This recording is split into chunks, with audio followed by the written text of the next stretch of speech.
Welcome to the Worldview Bulletin, where we explore faith, culture, and ideas through the lens of the Christian worldview.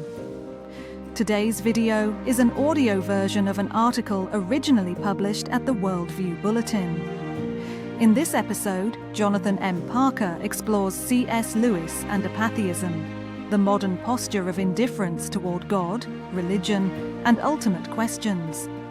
Rather than openly rejecting belief in God, the apatheist simply treats the question as irrelevant.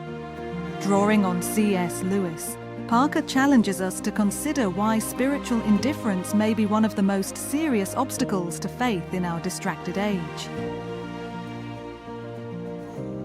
Unlike other belief systems, apatheism is not a formal worldview.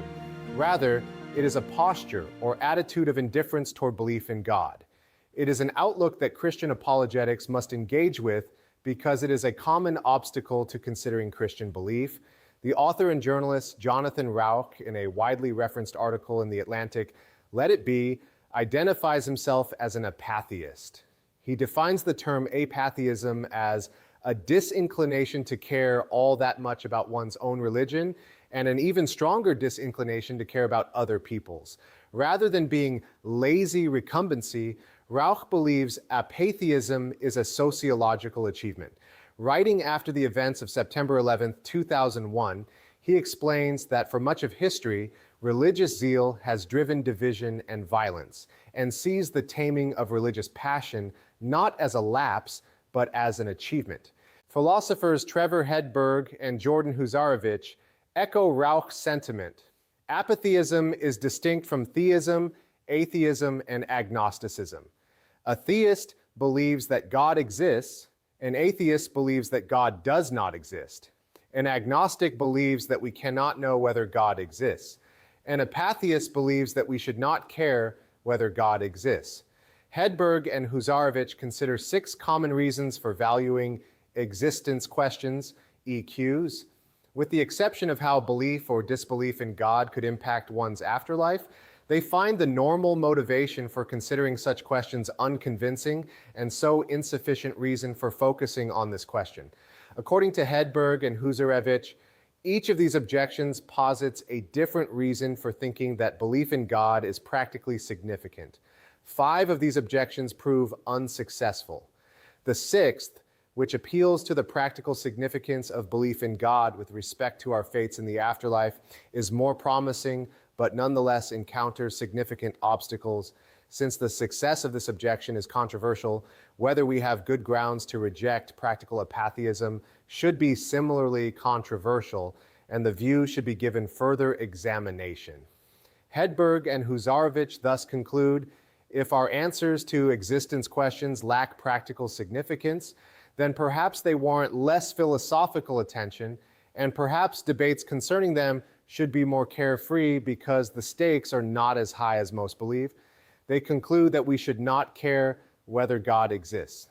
Kyle Bezhears, a pastor and scholar who has written about apatheism, maintains that our present cultural milieu supports the flourishing of this attitude to faith. He identifies 4 related barriers to Christian belief. 1, contested belief and globalization. 2, existential security without God. 3, distraction. And 4, autonomy. First, following thinkers such as Charles Taylor, James K.A. Smith, and Alan Noble, Bezhears points to the way belief in the contemporary world is contested due to increased globalization and the regular intersection of religious belief and cultural diversity. This is reminiscent of the pressures that Peter Berger terms a plausibility structure. Because we regularly encounter many different people with wildly different beliefs, it makes it harder to believe in Christianity as the one true faith. Second, the advances of science, prevalence of secularism, as well as increased affluence and technology have created a sense of existential security that did not exist in earlier times in history, times when the irrelevance of God was unthinkable. As Charles Taylor explains, in the last 500 years, there was a significant shift of focus to the immanent frame away from belief and dependence on what he calls the enchanted world, where God was believed to be involved and intervening in the world. Bezhears continues, The more a society feels safe and taken care of, the less important it finds God to be. And the less motivated people are to turn to God, the less likely they will find his existence relevant. Apatheists share one commonality, according to Bess Hears, a sense of existential security absent God. Third, as well as self-sufficient, our world is also increasingly distracted. Drawing on Alan Noble's work, Bess Hears maintains that the persistent distraction of our culture prevents us from asking the deepest, most important questions about existence and truth. The things that prick our souls for the sake of the gospel, for example, death, beauty, anxiety, etc., can be numbed quickly by an 8-hour dose of binge watching. Bess Hears continues, we effortlessly avoid asking the biggest, most difficult questions of life because we are so busy. It is in this soil of contestability, diversity, comfort, and distraction that apatheism not only grows but flourishes. Finally, Bess Hears argues that the primacy of personal autonomy is the ultimate cause of apatheism. He writes, the core reason why apatheism exists is that we do not want to care about God. We've developed an antipathy towards spiritual contemplation because we don't want what inevitably follows, a fundamental change in who we are and how we live. To sacrifice autonomy is too high a cost, so we protect it through apathy. It recalls what Francis Schaeffer termed idols of personal peace and affluence some years ago. People want to be left alone and to live untroubled by others' needs, whether close by or across the world. Personal peace, Schaeffer explains, means wanting to have my personal life pattern undisturbed in my lifetime. Affluence means an overwhelming and ever-increasing prosperity, a life made up of things, and more things. Lived without measure, both are at odds with the lordship of Christ. These four obstacles, contested belief and globalization, existential security without God, distraction, and autonomy, are essential targets for apologetics among apatheists. There are a number of important observations and issues for apatheism that we should note. First, although apatheism is not a developed belief system, it is a belief. As Bess Hears argues, ask an apatheist why they are uninterested in God, and their response will likely be that they don't believe God is relevant to their life. The problem is that they also do not believe questions about God are worth asking to know whether or not this is true, despite much of the world having been positively impacted by Christian theism, and particularly being crucial in shaping Western culture and society. Second, rather than being virtuous, there are good reasons to see apatheism as intellectually and morally harmful. Tawa Anderson argues, apatheism leads to the vices of acedia, failure to care sufficiently about things that deserve close consideration, and misology, hatred of reasoned argumentation.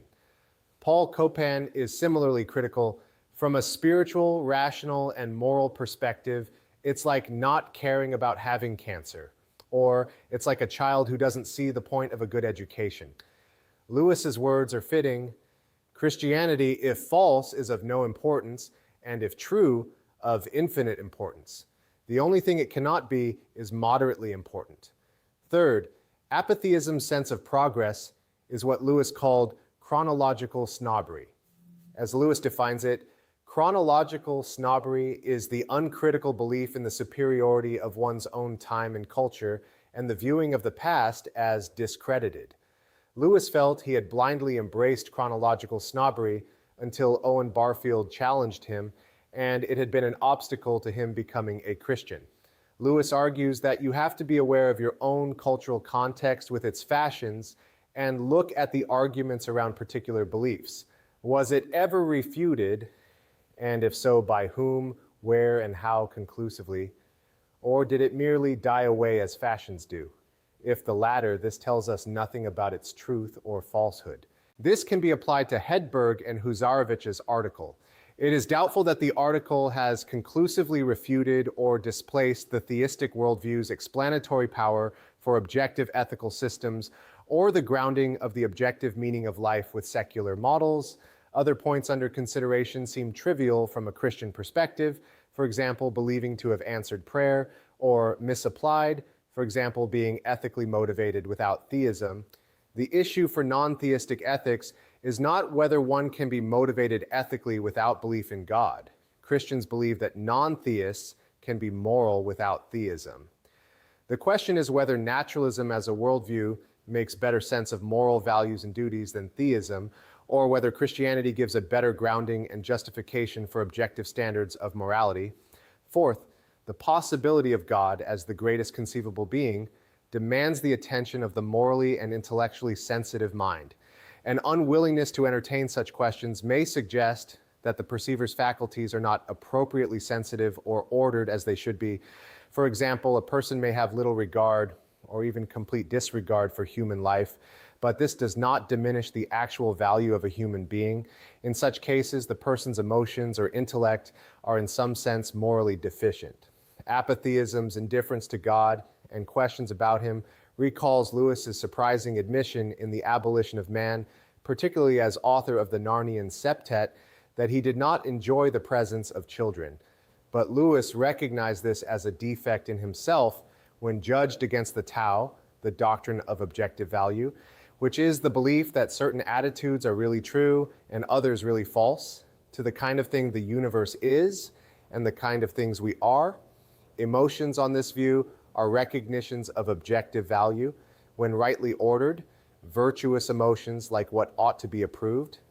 Adam Pelser notes that this view is increasingly supported in the fields of philosophy and psychology. Pelser explains, emotions are perception-like experiences of objective values.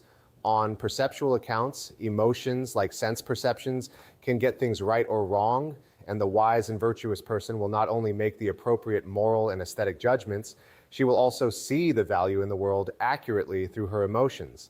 Lewis and ancient thinkers across cultural and religious contexts believed that sentiments could and should be cultivated through exemplars.